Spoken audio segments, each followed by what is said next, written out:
Hi everyone, I am back with another Akashic story time. What is Akashic story time? It is exactly what it sounds like. It is a story about somebody's soul history, and this one is titled The Blue Scientist. Now before I begin, let me tell you that this is going to be a short story based on an entire Akashic Records session that lasted about an hour and a half to 2 hours. So of course, there are going to be specific details that I cannot really capture in the story, but I will try my best to give you a first good impression of this soul's journey throughout all of the incarnations that came up in this session. So the Blue Soul Scientist, the Blue Soul Scientist is what this is called. So step into the time machine with me, because once upon a time there was a soul who was on a path of service, and he lived lifetimes and lifetimes and had done that in each incarnation, looking for ways to be of service. And when I met this soul, he was looking for clarity on his purpose, spiritual path, and career. 2 words immediately stood out when we connected. Well, 3 words actually: spiritual technology and injustice. And these were linked to Atlantis, and his mission involves bridging higher spiritual concepts and everyday understanding. He's a bridge, grounding esoteric wisdom in practical, accessible ways. That is what I heard his higher self tell me. He seeks to merge spirituality and science, and this desire led him to diving into the subconscious mind, different healing modalities, employing hypnosis, etc. And when he started playing around with these newly developed, or so he thought, skills, what he actually did was activate memories from his more advanced galactic incarnations. And his higher self had sent him to me so that I could remind him of his multidimensional knowledge, and so that he could start reawakening those parts of his self again in the now. Tuning into his higher self, I saw him in a transitional phase, standing at a doorway between 2 rooms. However, ancestral patterns, especially from his mother's lineage, seemed to hold him back.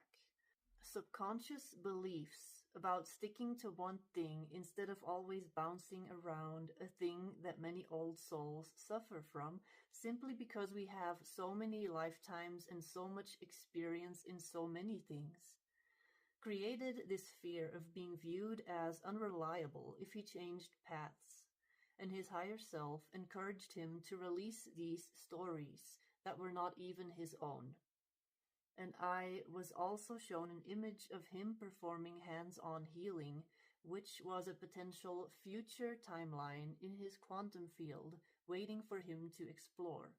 And his higher self reminded him that our choices constantly reshape our paths, and that this was one of the many possible futures for him.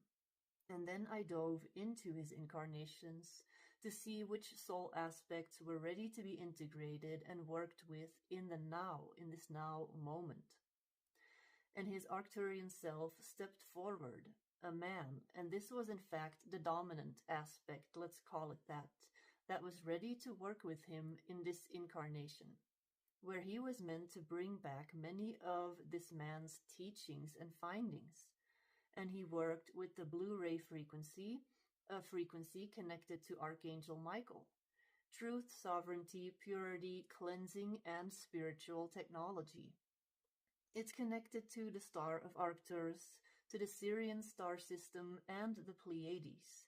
And his soul had chosen to experience all shades of blue.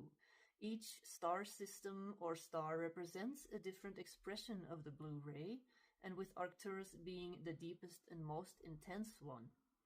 And I saw him there working in a bio lab, and it was no ordinary lab, it was alive, moving in response to energy. And he was in charge, leading a small team, as they worked with liquids and frequency and energy to create a highly sophisticated device.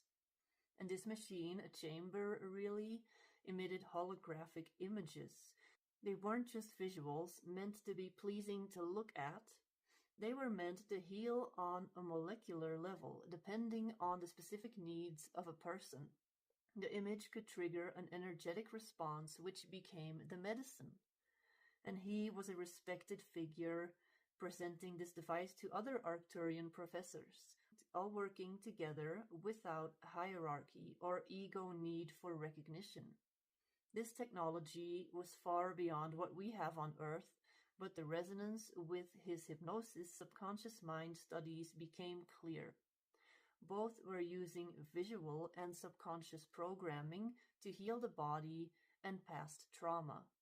And his Arcturian self explained that his role in this lifetime involves combining what he learned on Arcturus with his knowledge from Earth, and he could develop something similar by working with visual stimuli and subconscious programming, a concept his soul had mastered across lifetimes.